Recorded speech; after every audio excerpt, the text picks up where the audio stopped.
What up, everybody? Just wrapped up a great episode with Hector Aizon, also known as Hector Zeroni on Instagram, the great one, the photographer. He is a photographer in Spokane. He's a killer Smash player. We didn't really talk about that so much, but I know he's a killer. Told us all sorts of cool stories and learned his story growing up in the Philippines and moving to Washington State and pursuing photography and being a b-boy, dancing, meeting a crew here, all sorts of cool stuff. So tune in. I hope you enjoy. What's a Smash player?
Yeah, man, it's cool to have you here. I mean, we've been wanting to just have you on the podcast. We could just hang out all day and just chop it up. But I wanted to, get you on here so we can learn a little bit more about you, and because you do a lot of phenomenal work around town and have for kind of like a like you guys had never met. No. But when you said he was going to be on the podcast, I was like, I've never met this dude, but I've seen your photos for a long time. Like, I feel like I've met you, but it was just like through your work. It's that like that feeling of like, hey, I know that person. I've seen that person before. And that's so and so. Yeah, it's a good space to be in. You to become be like a household name too. Like, in a way, I mean, really, like, when I think photos, it's kind of crazy because it's just like who kind of emerges to the top of your brain when you're like, oh, I need someone to do photos, right?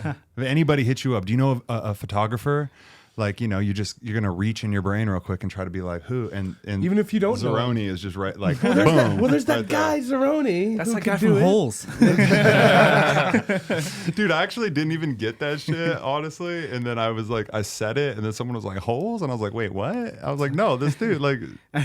This is Hector Zeroni. Like, they're just, got me caught up, man. And then I was like, oh, the lore. Shit. Yeah. There's lore. There's lore behind that. So I love that, dude. It's got to be a little, magic. Well, where'd you grow up? Did you grow up in Spokane? I grew up until about I was in Philippines until I was about 11 years old. So that's where you were born? Yeah. And then I moved here and around that time, and I basically grew up here, but I go back home every now and then. Like, dude, every 2 to 3 years, I go back home and visit the fam. That's a big chunk of your life in the Philippines. Yeah. Yeah. What was it like growing up in the Philippines? It's hot. Really? I'll tell you that's like the first thing you notice when you say you fly into the Philippines. You just feel just like all year or like. Yep. Really? It goes up and down, but it's consistently just sweats like. Oof. Yeah, like once you I always tell people like, oh man, like you'll feel it as soon as you get off the plane. Like as soon as you get off the plane, you're in that that little tunnel that the plane is attached to by the walkway. You feel this wall of humidity hit you. You're like, like you wanted to come to an island, right? Or you wanted to it's like that's the thing. You're like, I want to get to the that beach. I want to. It's like, well, there's some. There's beaches there. But there's some heat there too. There's some like dope beaches there. That's but what comes with it's super, super hot, very humid. Interesting. And great food. Oh, dude, I can only imagine. I know some Filipino food, and it's not the mainline Filipino food. I know like a little bit more, like Donde Goon. Oh. Yeah. Okay. And which is am I saying it right? It's. I think you're saying dinuguan. Yes, Dinuguan. diniguan, Yeah. which is I was tricked into eating it. My wife is from the Philippines. Oh, sick. Yep, and so her mother cooks a lot of food for us, Yeah, and yeah. she said, "Come in here and try this. It's basically like pork with chocolate sauce," is what she called it. looks that way, what, right? What is it? You tell everybody. Pig's blood. Really? Yeah. Pig's blood is the sauce, and they Yeah. cook it, and it coagulates, Yeah, and sorry, it Peter. looks like chocolate.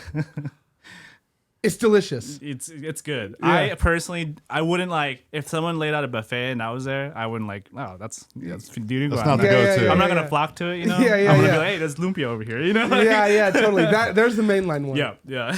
Yeah, because the cream of the crop, rises. Okay, the best. Pancit. Like Pancit. Yeah, Yeah. Pancit. there's some others. Yeah, her mom would kill me right now. She's be naming them off. Come on. The Filipino moms, we just feeding you. Oh, yeah. endlessly. She takes offense. When I go to her house and she says it's time to eat and here food, I have to take a couple bites. It's It was required. a learned thing. Yeah, it's required. no, that is a learned thing because you don't know that it's like some people do get offended. Just what? yeah, like you will eat. Mm-hmm.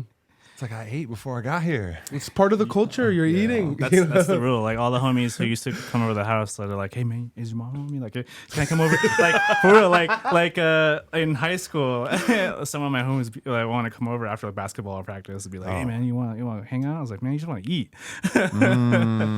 Yeah, because you're like, "Oh yeah, man, let's go over to your house." You're like, Well, let's go because to your house. Because at that age, like when you're a kid, like you're so hungry. You remember going over to your buddy's house and being like, and their mom being like, "I'll make you guys this." It's like the highlight. You're like, Well, I "Oh, know, yes." like especially like knowing which of my friends' moms was like that. You know what I'm saying? So you knew, you had it in. It was like, Remember the pantries?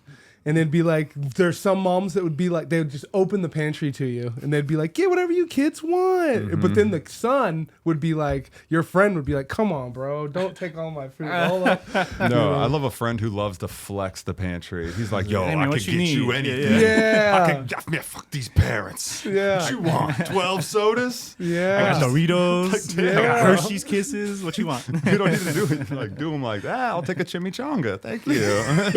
Just, Maybe you throw a couple in the microwave. Yeah, the pizza pockets. Yeah, pizza pockets. timeless. pockets, dude. What do those do to us, dude? I hope only good things. And then I had a healthy friend who had like he had the Nutella and like the I've rice never had cakes. friends with like that before. The rice cakes, and that was the first time I've ever seen milk that wasn't from a cow. Whoa. Like I'd heard of it as a kid, obviously, but he's just like, yeah, no, we don't drink. We drink almond milk. And that was like, we were really little. And it was like, I always thought it was so gross, It's like, bro. what? Almonds Really? can do milk? As a kid? Oh, I hated it. Yeah. And it's funny because it just doesn't. It's what we drink now. it just tastes like. Yeah, Cashew milk goes hard. It's Just so saying. hard. Oat milk. Yeah. Not yeah. milk You put sugar. me onto the cashew milk. Actually, Now I'm But- off it. you're off it. Just almond.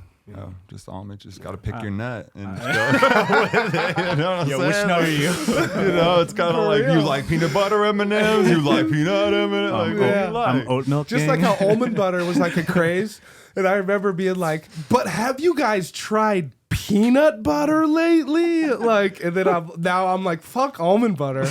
Bro, peanut butter is back in strong, baby. Almond butter's thick. Yeah, it Almond is. butter's way too. It tears my toast. You know? I want that. That's a curl toilet. Right? Yeah. But Oh my goodness. Oh well, what'd you do as a kid in the Philippines? Like, when did you start like getting into photography? Was that when you got here, or?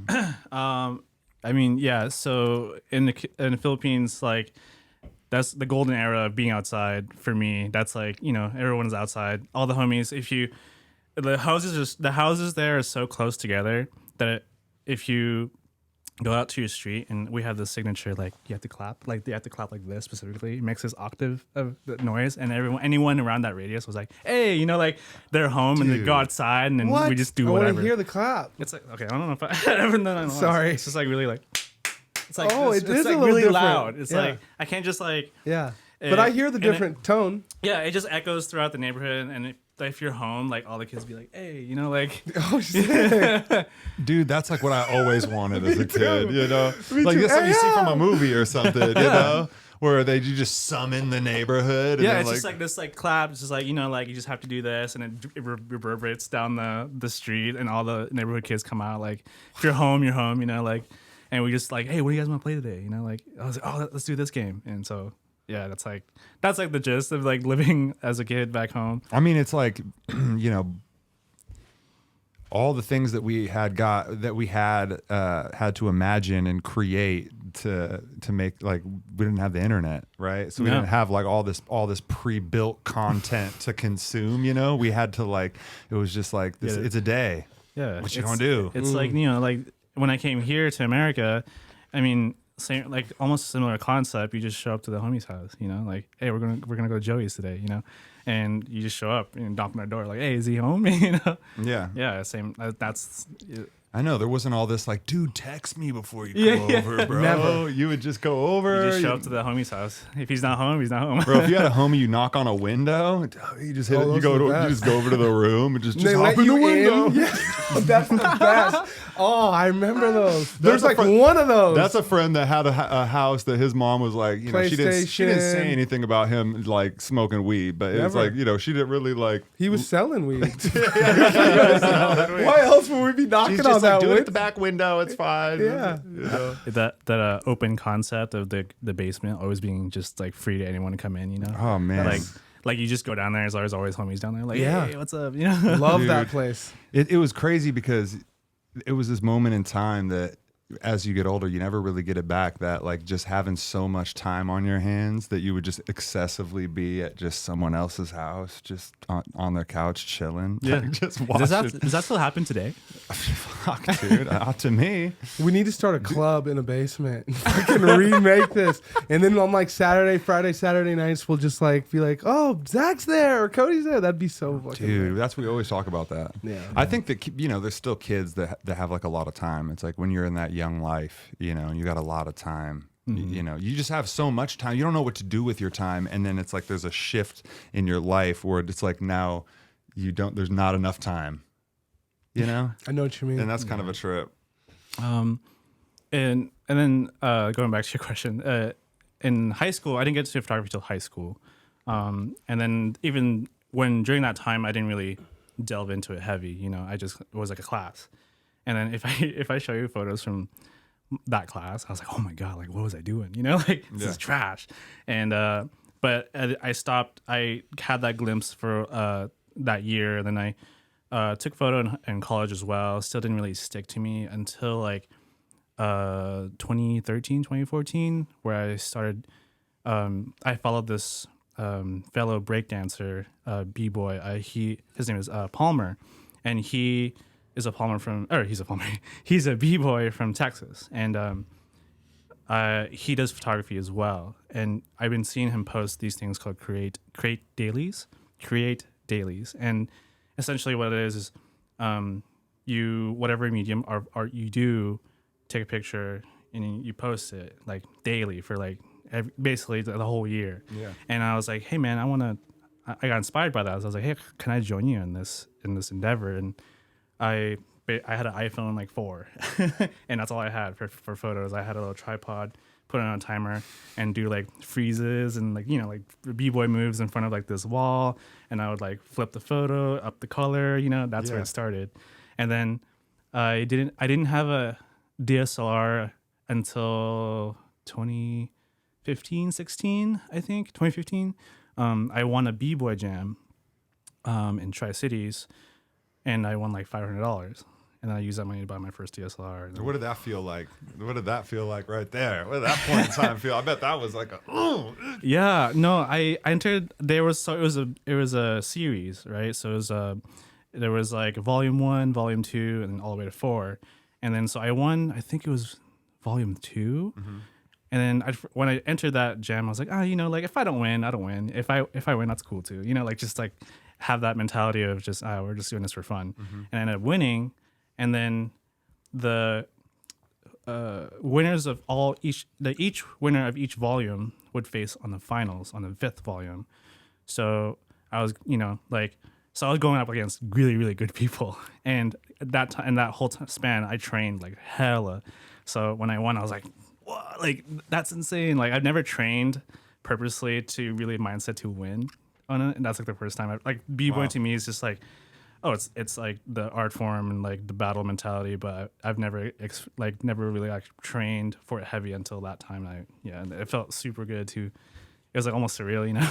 So were you saying do you think it was like outweighing like photography at that time? Like that's what your primary thing you were doing? Photography was still in its like infancy during that time for me. Like I said, I was just taking pictures on my iPhone, you know, Capturing like what what that first passion was, which was breakdancing. Breakdancing started for me in high school. So like I did photography, like I did photography and breakdancing in high school together, but photography didn't stick till like years later. But I started b-boying in 2009. So. Damn. So then there's this shift. You like win this competition, you get this money, and then it's like you invested in the camera. Like that's what's just so dope is like that you've just kind of carried along this. This kind of like I fuck with this. You know, I haven't really like found it yet, but I know I fuck with photography. Yeah. So the one passion is feeding the other, apparently, and like.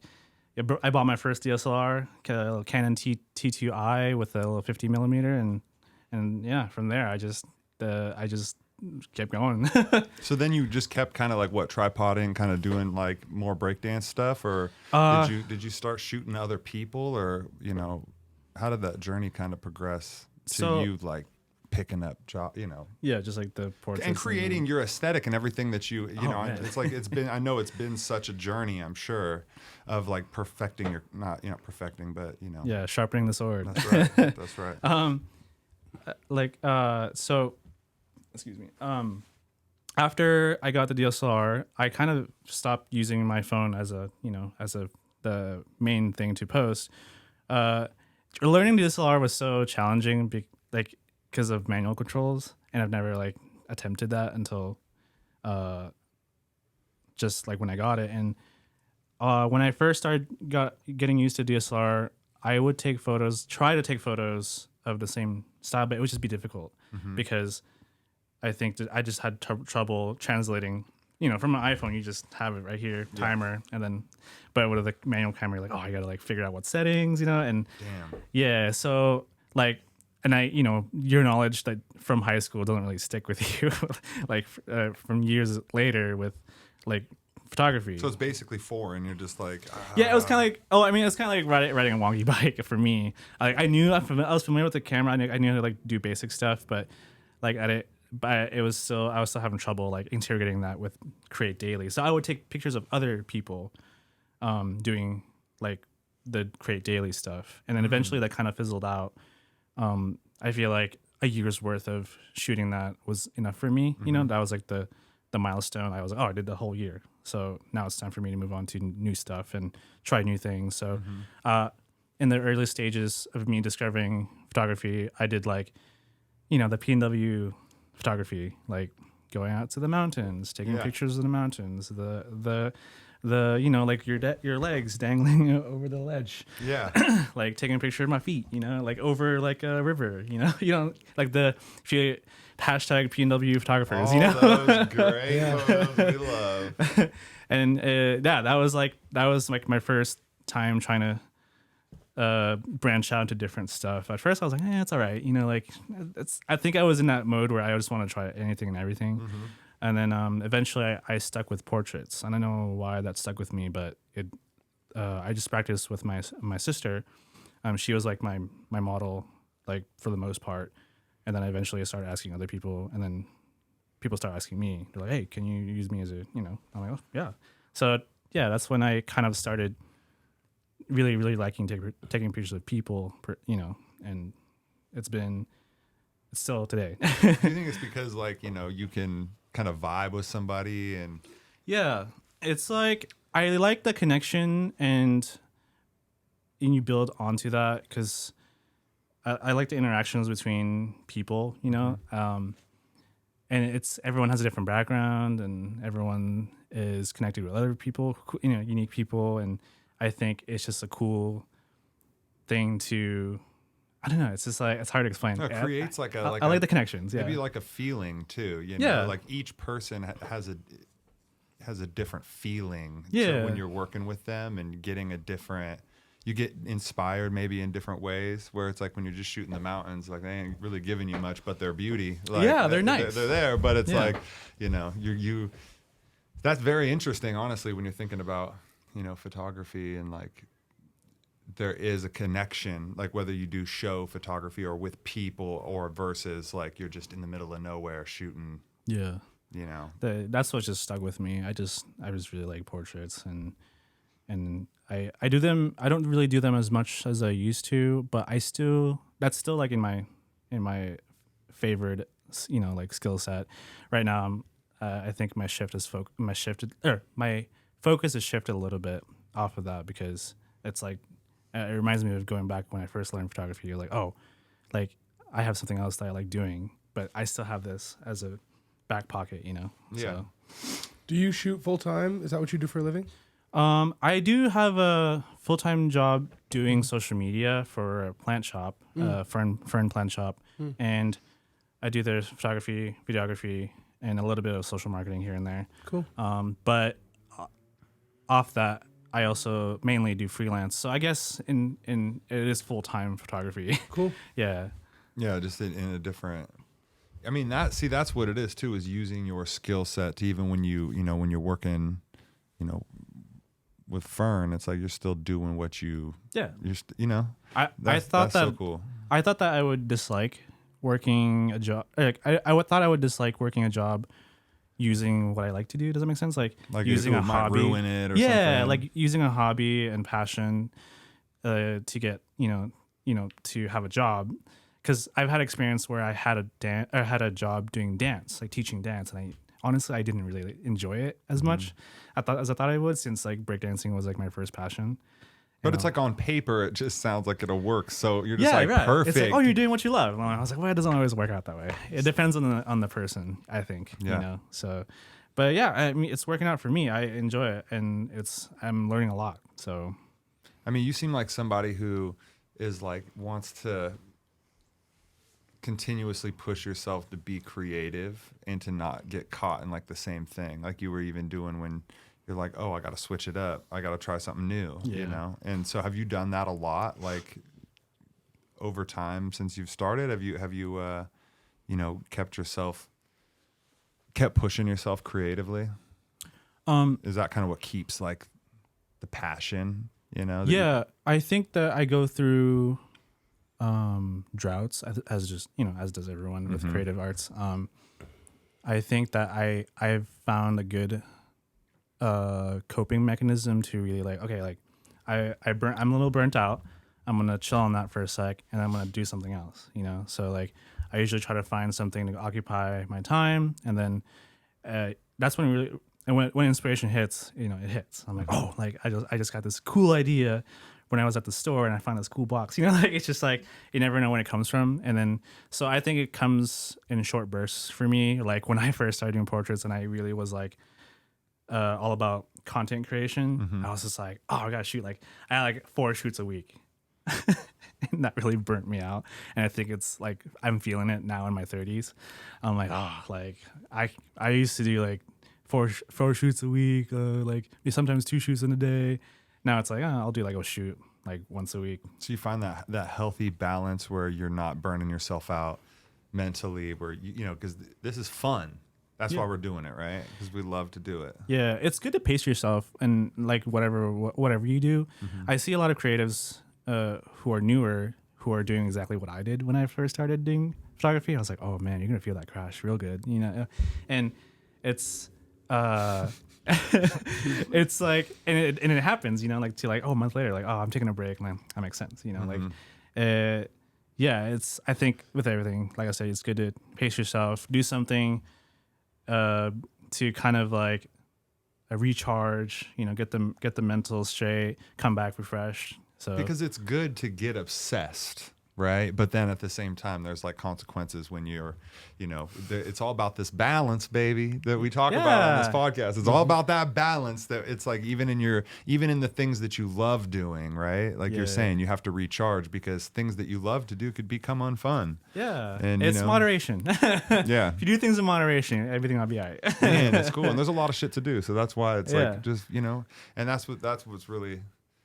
that's awesome.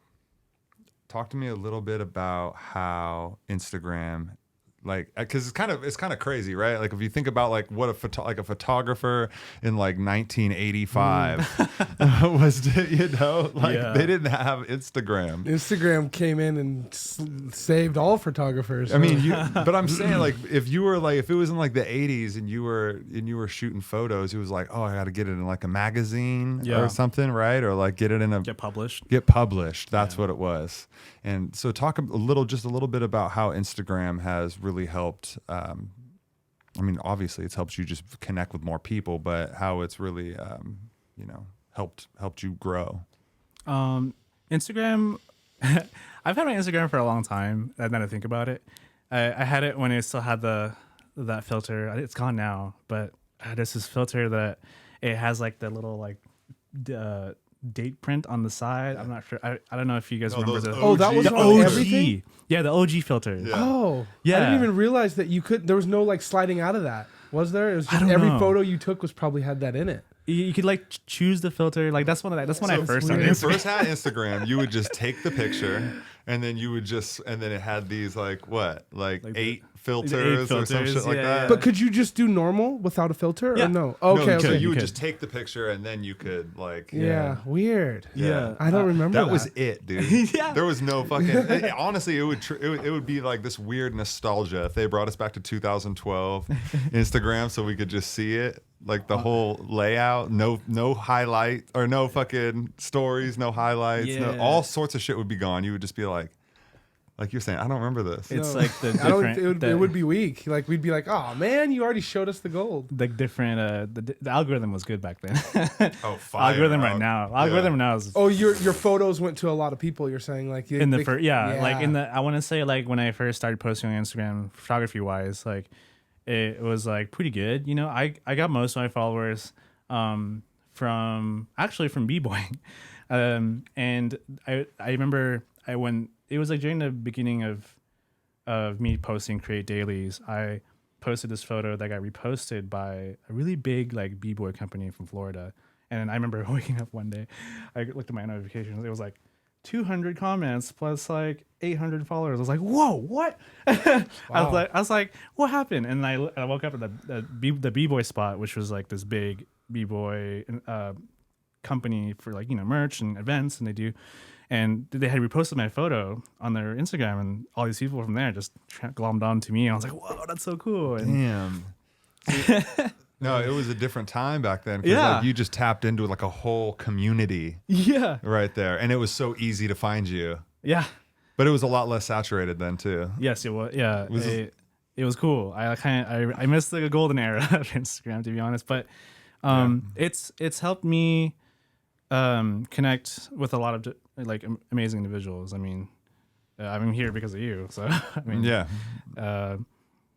And what was your question? I mean, just how honestly it doesn't matter, but just like how you've grown, like how it's allowed you to grow. But I mean, I know that we've all just been using it for so long, but I know that it's just had like in the photography realm, just social media in general just allows, has really changed the game for being able to like share photos and collab with people on photos and kind of how that like photos and that content is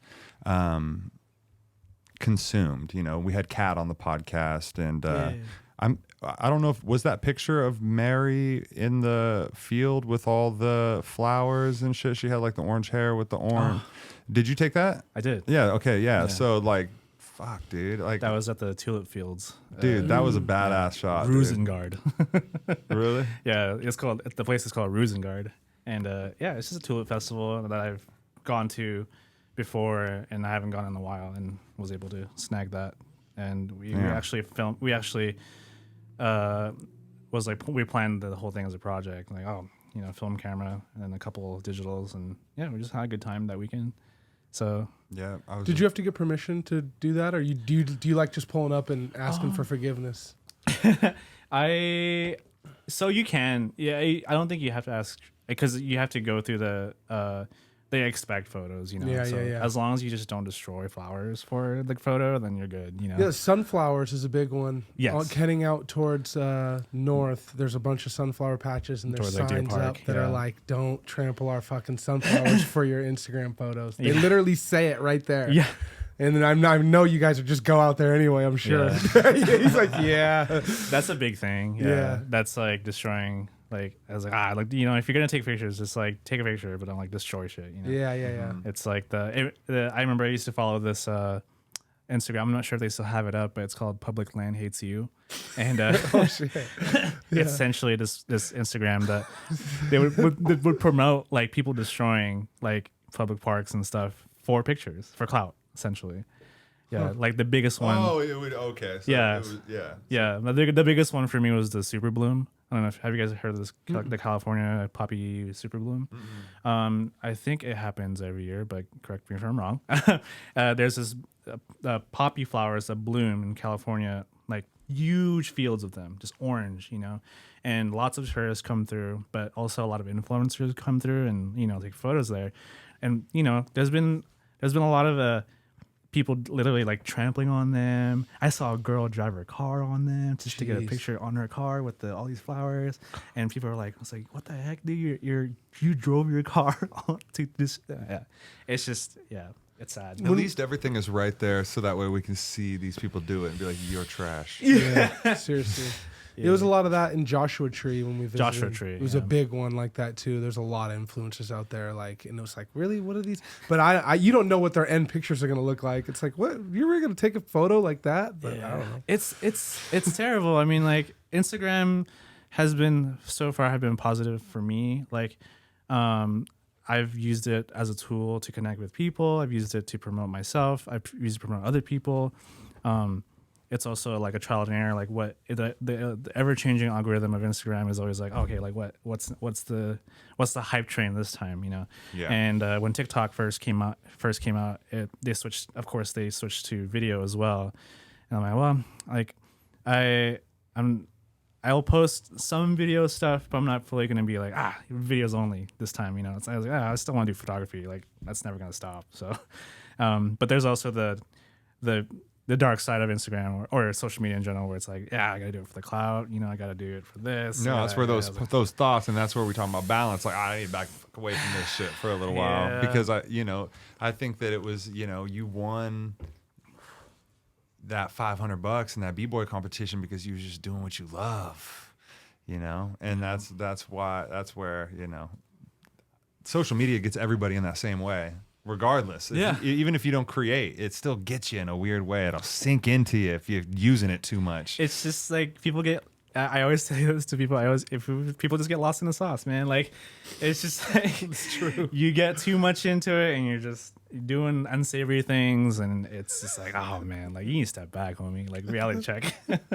Yeah, I'm on the month of September. No social media. Yeah. Except for to just hop on and check a DM or something, when we're communicating for the podcast. But like, it's been honestly, the not consuming has been it's like, I'm excited to get back to it, but at the same time, it's like, damn, dude, it's crazy. It's like that it has such a big impact on our psyche.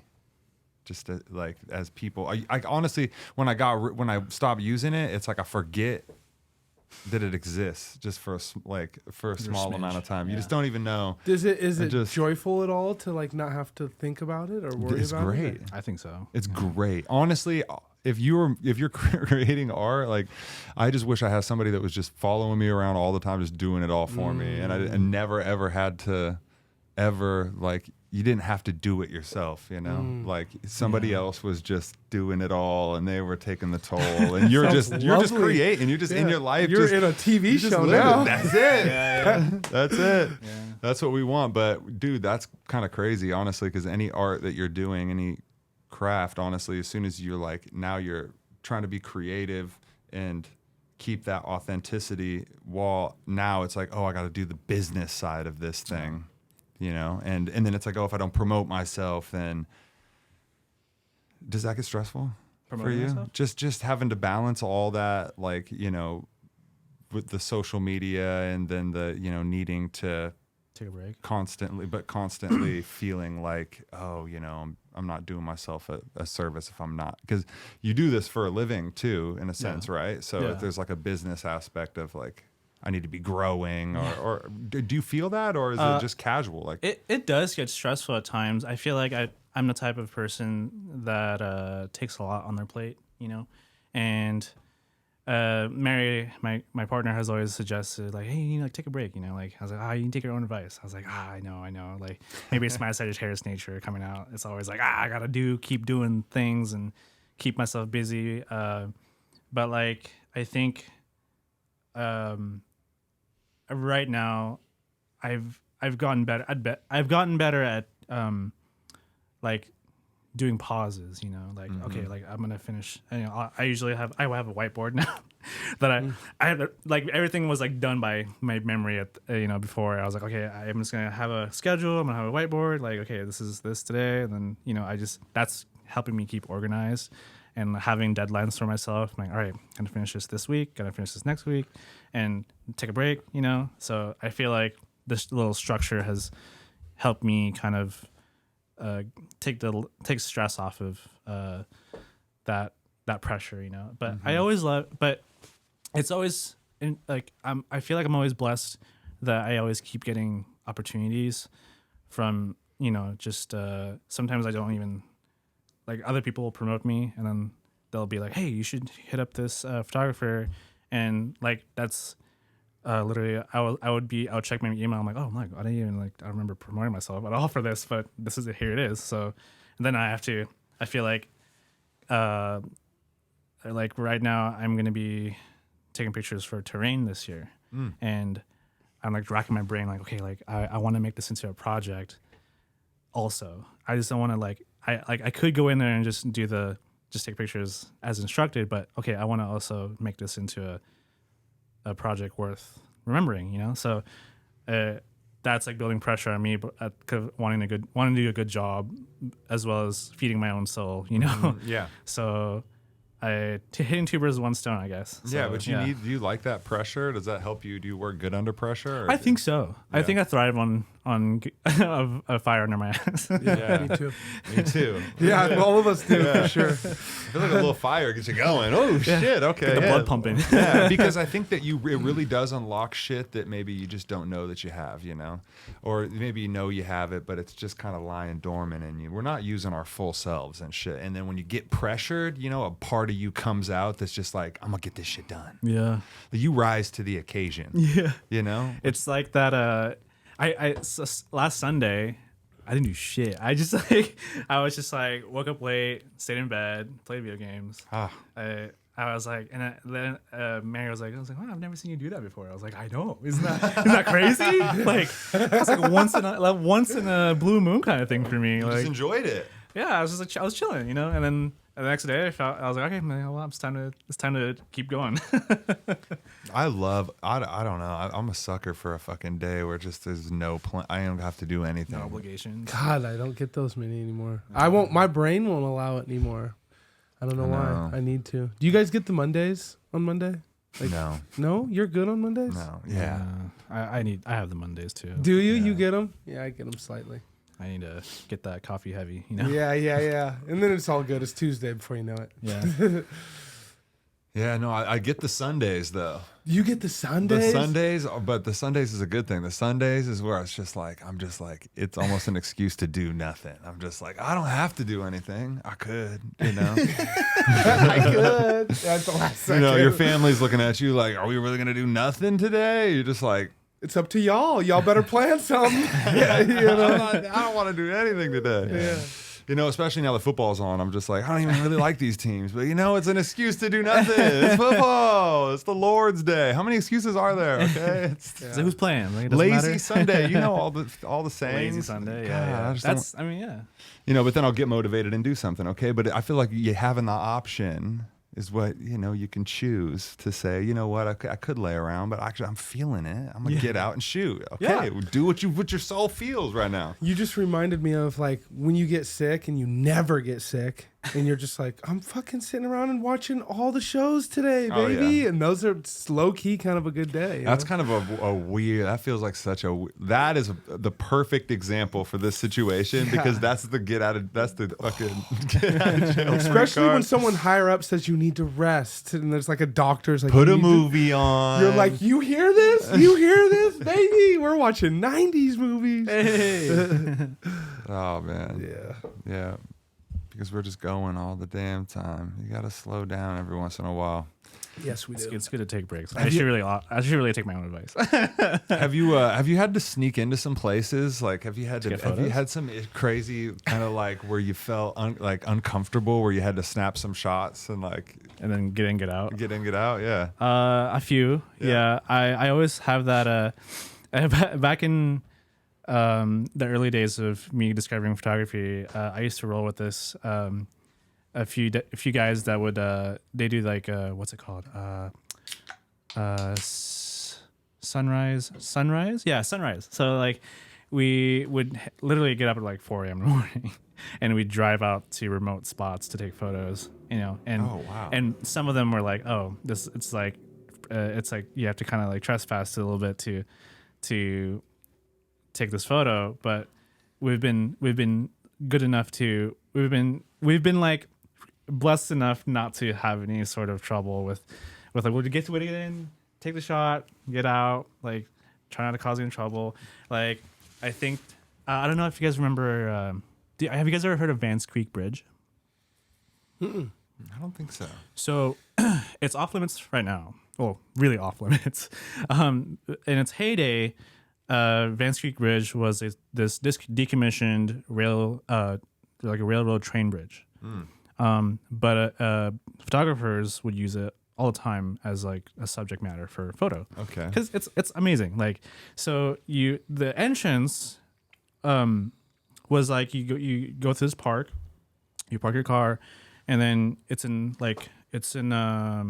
I want to say like Seattle area, and you hike a few, and then you eventually come up to this trail that goes into like this mound of dirt, and it eventually turns into a railroad track, and then that's the bridge. Oh, wow. The bridge is really high up. It's like, I don't even know. It's about as tall as that building, and then there's trees Holy shit. down, but maybe even taller. I'm not even sure. Oh, and just trees. So there's not water. It's just a bunch of trees. There's like a creek that runs underneath the bridge, Oh, okay. but there's also like a tree line. Damn. So you're above tree line. Whoa. So this bridge is really cool, and I remember it was getting closed down because some idiot set it on fire. The fuck? This is what I'm talking about. Motherfucker. This is what I'm talking about, where there's always people ruining. Son of a bitch. Why? Someone had set it on fire. Now it's a hazard. Fuck bridges. Is it dangerous? Like, was it a footbridge before that, or was it? Yeah, it was a rail bridge. It was a train. It was used for trains, but it was decommissioned, so people can walk on it. And, yes, someone had set it on fire. A quarter of the bridge was literally like burnt to a crisp. Like all the old wood, all the rotting wood was just, So it's not gone. safe. No, not safe at all. But here, but on the last, like, I want to say like the last week before it was officially closed off, a group of us went there as like, oh, we have to go there one last hurrah before it really closes down. But it's actually still off limits. So we drove all the way to Seattle and we went on a bridge, and the bridge during that time, it's so there's this huge cement block, and someone had fashioned a rope to get on, because the mound was dug up so no one would get up there. There used to be this dirt hill, and they literally dug up the dirt hill so you couldn't get up the railroad bridge anymore. It's just a cement block, and then that's where the tracks start. And someone had fashioned a climbing rope. We're like, oh my gosh. Yeah. So we climbed. This the spot. So many people's spot. Yeah. So someone's been here before. That's fucking and awesome. we climbed up, and oh man, like I have a fear of heights. Like, let me tell you, so you have to shimmy on this girder, like steel girder, that's like maybe this wide across. Like you couldn't put both your feet on it. Hell no, bro. There's nothing to hold on to? No. What? Hell no, bro. I have pictures somewhere in like a few of my dozens of hard drives that I filled up of us just like, like on the bridge. And I remember I got like a quarter of the way there and my vertigo started setting in. And I was like, the bridge goes like this, right? So here's the bridge, right? And then here's like the safe, like, oh, here's the ground. And it goes like this. And it just keep going until you hit like the creek. And I remember like staying and I was like, oh no, I can't do it. So I turned back around and I was like, I'm just gonna chill here. It's like everyone's like, oh come on man, this is the last day. We're gonna have like Vance Creek. I was like, that's okay, And like we had to be there super early because I guess it was being patrolled by park rangers. So we like ditched the cars. We went there super early, took pictures, and then we just get out. And damn, yeah, but that was dangerous. Sounds scary as hell. Yeah. It was cool though. I got to see it. Got to see it in person. I got to take pics of the ones So Nice. I had a picture of my friend Steven. He was doing this. He was hanging on the girder, and it's just the drop. Damn, man. Lost Boys. Dude, the fact that you guys are just that passionate too to get those shots, to just get in the car and drive to Seattle, to be there, to beat the Rangers. Yeah. That's like, Yo, they changed shift at 4 a.m. We gotta go there dude, now. that's like, that's for the passion of it. Yeah. But you have video and like photo that like exists somewhere. If I go back in like some of my hard drives, I definitely have photos of us just like messing around, like. Dude, if you got something, fucking send it to us, dude. 'Cause Okay. we'd love to attach it to this. I'm podcast. sure it's still like in my Instagram, like if you scroll all the way down, like it's still probably one of them is still probably there. Can you fucking go back to your shit where it starts to look all 2012 like and shit? Like right now? Like it could like do you go all the way? Yeah. But I mean, your shit's like you guys still have your OG first. I do have my OG first person. That's there. pretty fucking cool, dude. Yeah. It's a portrait of my friend Connor. Really? Yeah. He's wearing the straw hat, like the straw hat, the sun hat. And we're at a lake, and that was like the first. I think that's the first portrait I've posted after getting a DSLR. Wow. That's tight. So it's still in my Instagram. That's cool. Yeah. No, I mean, honestly, it's a trip because everything in our generation is all tracked almost, right? So since you had Instagram, if you never fucked with it ever, you never deleted anything, right? You literally you can go all the way back and it can kind of blow your mind. I wish there was an interface where like, hey, go back to this year, like kind of like in our phones. If you have an iPhone, you have like you can check years and you just scroll like, oh, here's 2019, all the photos from that year, Dude, the iPhone photo app, man, they put together those like videos of all your. Just like it'll get you, dude. I'll get you with the family. Get me with like some shit. Oh, like the highlights? Yeah. Oh, the highlights. That's what it is. Yeah, and they'll like put together like they pick the music and everything, and they put the music to it. It's like your son growing up. And it's just like hit you with the feels. Damn, dude. Like Apple kills it with that. With that shit. Here's your trip from 2 years ago when you were at the tulip fields. Like, wow. Wow.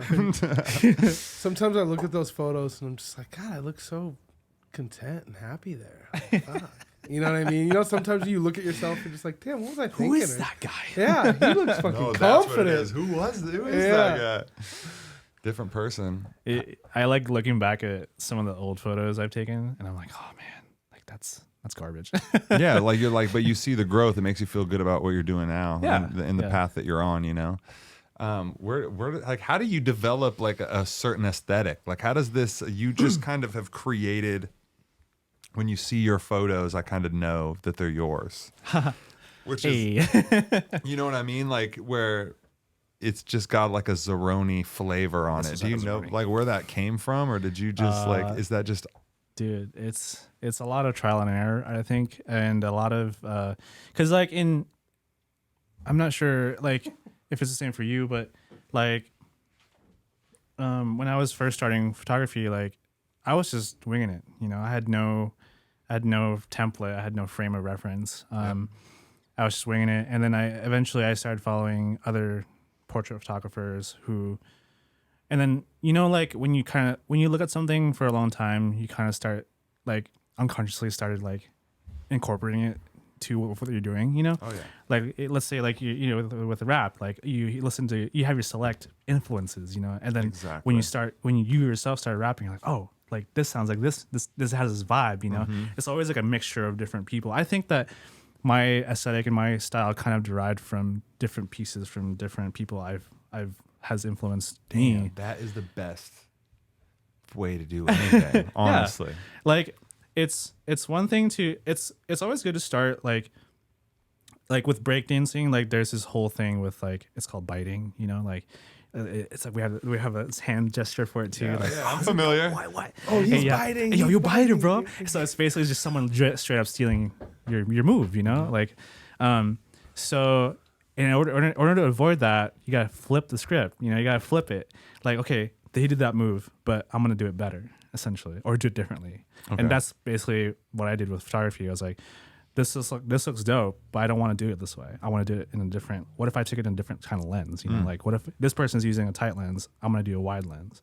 This person doing it from below, I'm gonna do it from up. You know, so it's like I'm gonna take this concept and then use this and just, you know, like see where that goes. That's like that. I think that's how I form like aesthetics, like the aesthetic style that I have now. It's just taking pieces from different photographers and then molding it. Because like I know there's like a shift from when you're like you're kind of coming up and you're learning something and you know you're like I'm amateur, I'm you know I'm cutting my teeth out here getting better, and then kind of now finding your lane and being, you know, like do you feel like fully you, like you're like I'm fucking like, do you feel like more like I guess a lot more confident now in your abilities, and does that kind of free you away from, you know, because I was listening to your podcast and you were talking about how you're what is it, a recreational professional? What is it? Parkour? Is it parkour? Is that what you're Expert hobbyist. Expert hobbyist. Expert hobbyist. That's a good one. That would hit. That too. No, that hit me, and so yeah, I'm just like on that topic. You know, how does that feel? How does that affect you? So expert hobbyist, I feel like just frees the burden of like oh, I'm like professional. I'm like professional, but I'm also like I want to have fun doing it. You know, like Yeah. it's like I still want to retain my love for the craft, but also provide you with like quality stuff. You know. Like I'm not just selling out and just trying to make money and just I do photography to get paid, and this is what I like. Yeah. There was a whole passion in it before, and that didn't get lost. No, I mean, like I will say I've done projects and gigs where it's like, oh, it's just family photos, you know. It's like, oh, but I want to make it nice, you know. I want to make it like, I want to. If you trust me with my vision, if you trust the vision, then I will do it, you know. And like I will usually provide like we should do it here, we should do it here, and but if you want to do it here, we can also there's also this option. So there's always like variables to it, and I think that as long as we get the end product and the end product being good for them, then it's good for me. So it's like, Yeah, but that's why I like you, because I feel like you want to still be creative, even if it's something like, oh, we're just shooting family photos. You're like, I need to kind of have fun with this still. I can't, and that's what you expect too when you're expecting that little spin of creativity and little uniqueness in anything that, regardless of the craft, right? Yeah. Whether you're getting a painting, whatever it is, right? And so that's why I really like you, because Thanks, man. you're not just like, oh, I'm just going to shoot these photos. I got a nice camera. Here you go. It's like, I know that I could trust you. That's why I wanted you to have you on the podcast, because I know I wanted to promote you and let other people know, man, if you need to get some photos, like, you are the guy. Oh, thanks, man. Of course. Yeah. Are you still b-boying? Like, are you still dancing? Like, what does that look like in your busy life? So I don't really dance as much as I used to.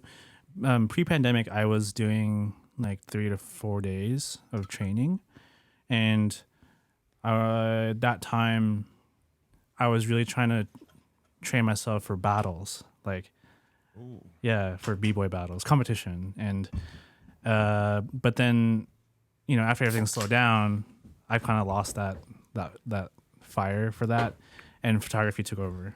Like, so it's like when I was doing both, it was kind of in a steady race. And at one point, photography overpowered b-boying. So b-boying right now is on the backseat, and I try to do like once a week, if anything. It's just for exercise at this point. Yeah. And I still kind of I still miss like the training and the camaraderie. Like thankfully, my friend Jiggy, he's been hosting practice once a week at actually today, Thursdays, over at Garland, and we have like a varying amount of participants that come through. Like sometimes it'll just be 5 of us, sometimes it'll be 2 of us, sometimes there'll be like 10, 20 people in there. Damn. So it's great. It reminds me of like, oh, this is like old day practice, where everyone shows up and we dance for like 4 or 5 hours. Damn. Yeah. What? Yeah. 4 or 5 hours? Yeah. Holy shit. That's cool.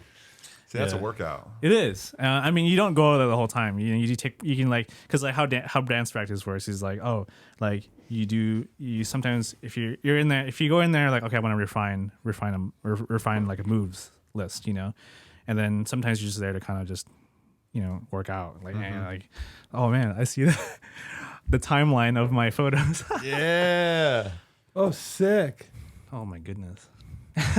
So yeah, those. So if you're wondering what the Create Daily photos look like, those are some of the bits and pieces from it that are still there. So recognizable. Like you can tell. That these was the photos first are- one right here, that portrait. With the sun hat. That's a Yeah. sick ass picture, dude. Yeah. And then some of those b-boy photos are like the Create Daily. Yeah. That's probably the nicest first Instagram picture I've ever Seriously, fucking I seen. know. I thought we were like well into it. Mine was No. like a fucking fettuccine Alfredo or something with like a filter on it. It's like bad lighting and like your thumb in it. Like, is there b-boying? Oh, there has to be, but like, is b-boying big in the Philippines? Oh yeah. Huge. Super heavy. I just all of a sudden realized, I was just like, I bet you they get down. Oh no! So I went back to the Philippines to visit family one year. I'm not sure. I don't remember what year it was, but basically in the last visit, I met up with some local dancers at where my sister lives, and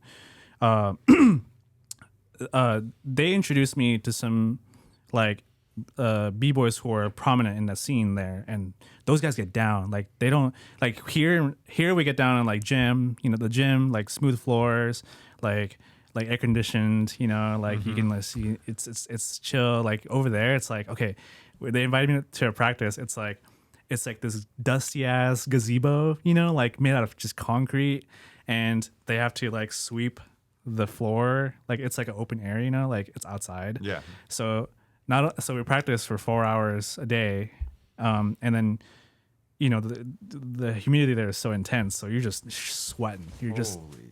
And then the floor is concrete, so it just hits you back.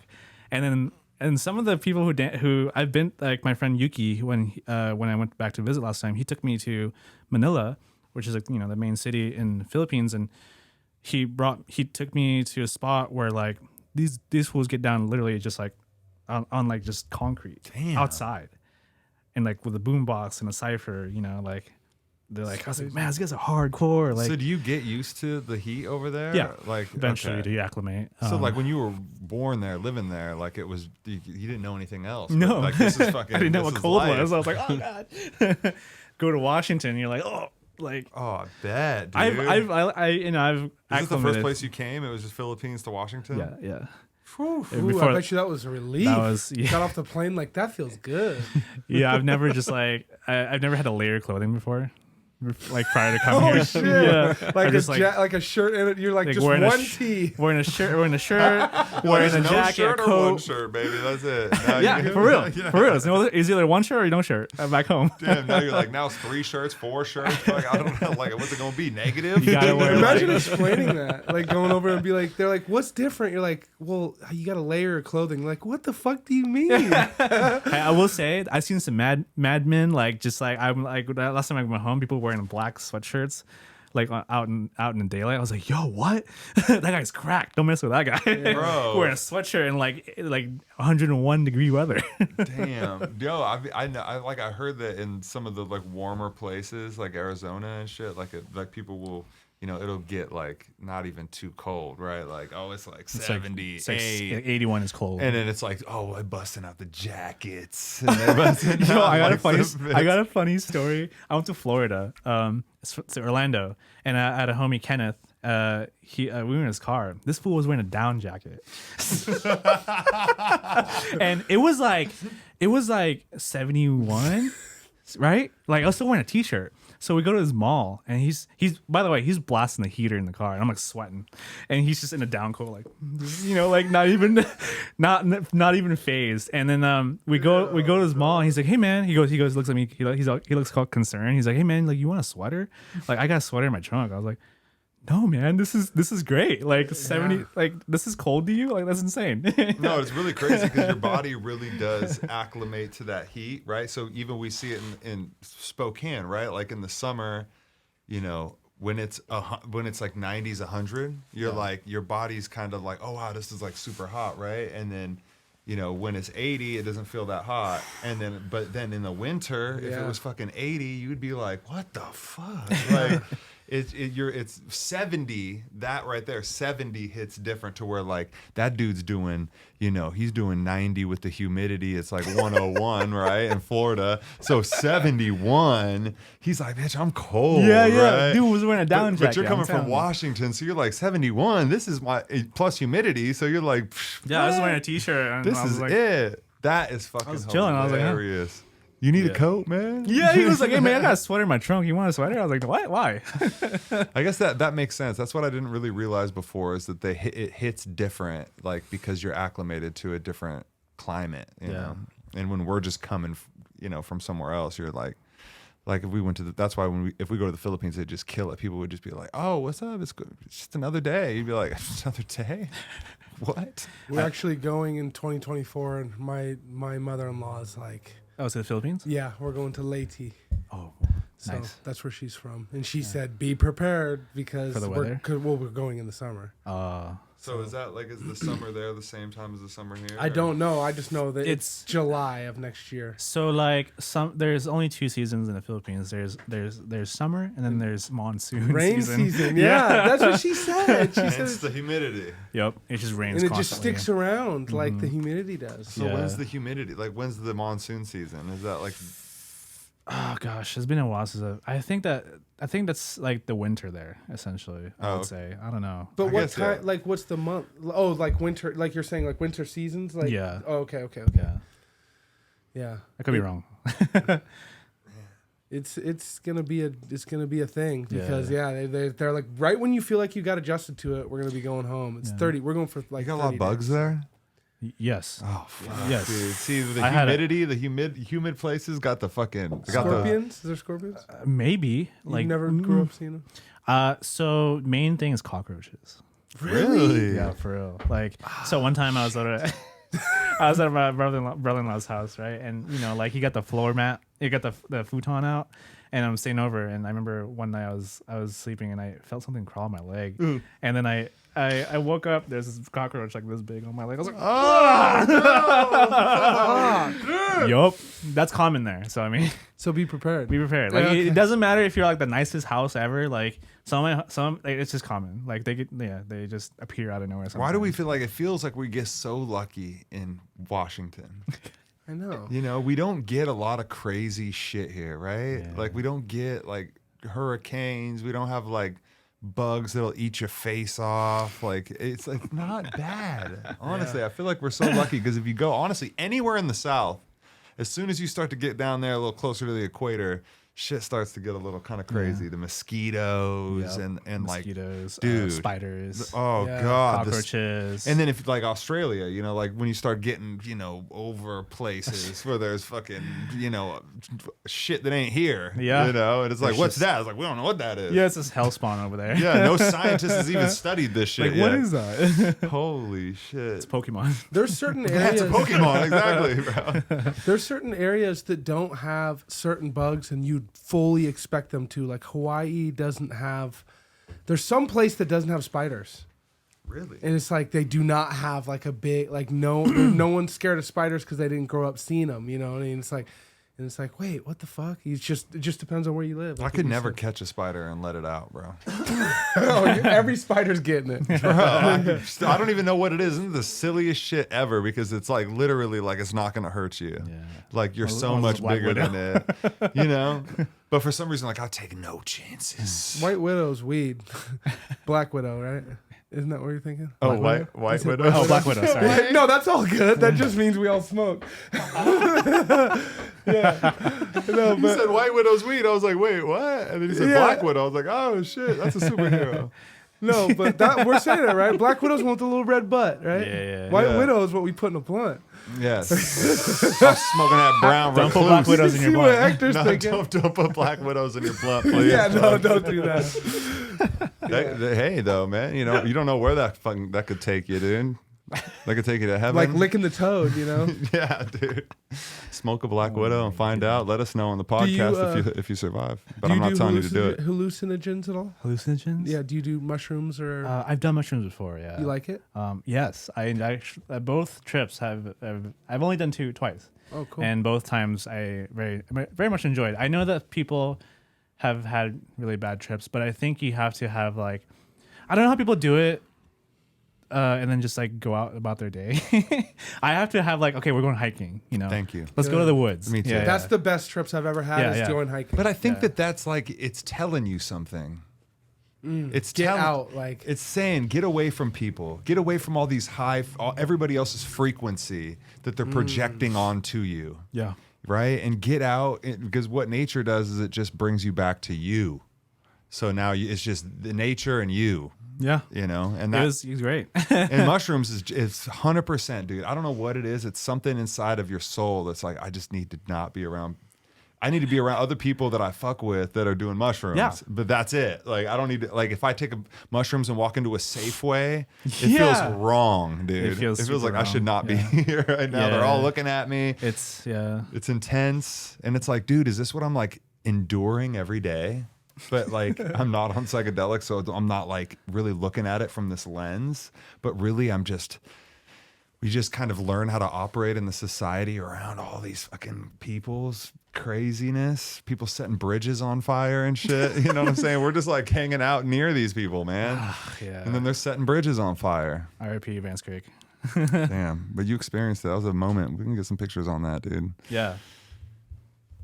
Well, Zeroni, this is fucking great, dude. Who do you fuck with? Is there anybody that you want to fucking shout out on this podcast that you love? Shout out to Cameron and Logan for, you know, like I've never been like, I've always wanted to start a podcast, but I just don't have the resources for, or actually just, I need to like actually just do it. Yeah. But they've pushed me and past that boundary, and yeah, now I have podcasts with them. So yeah, shout out to those. What's the name of the podcast again? Creatives Anonymous on Spotify. I think we're gonna have it on Apple as well, but we'll see. Yeah. Dope.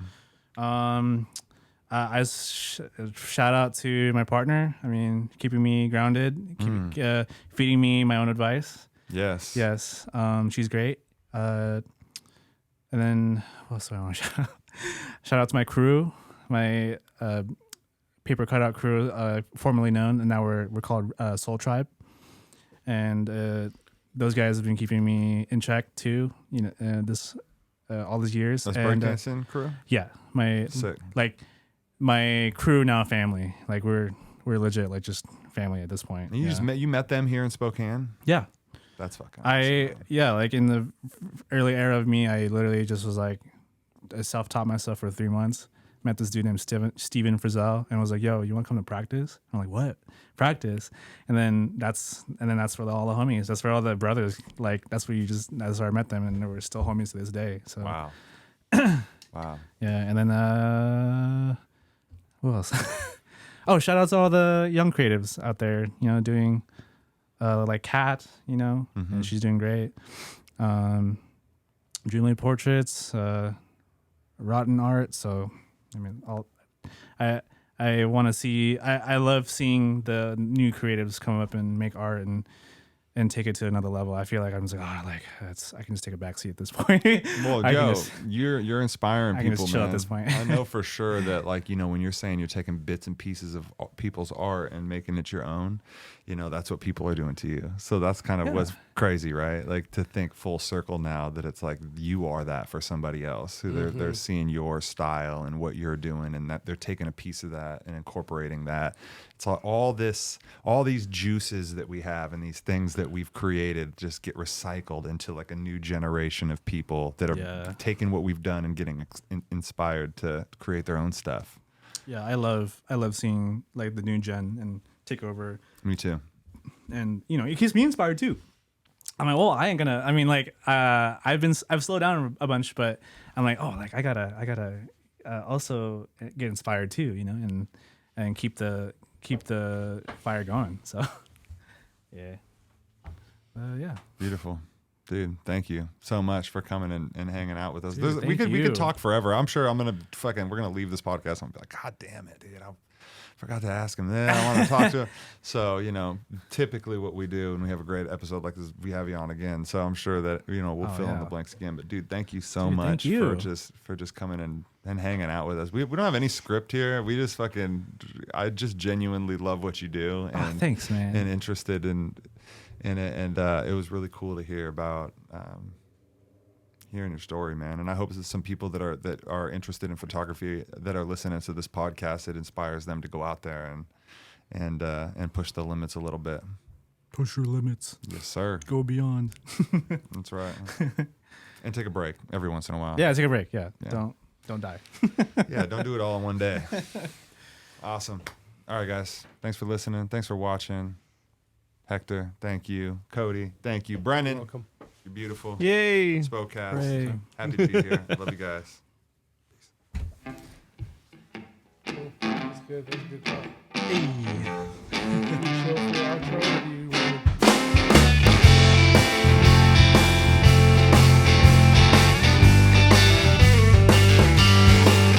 Well, it is what it is, and it ain't that bad. You leave forever, then you lose what you had. You're the only place called home, called Spokane. You're the only place called home, called Spokane. You're the only place called home, called Spokane.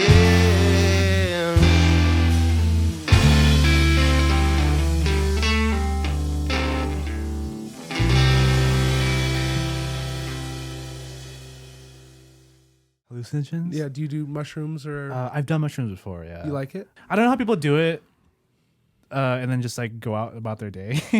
That's like, it's telling you something. Pizza pockets. Yeah, pizza pockets. timeless. Pizza pockets, dude. What do those do to us, dude? I hope only good things. It's saying, yeah, fuck these parents. Yeah. What you want?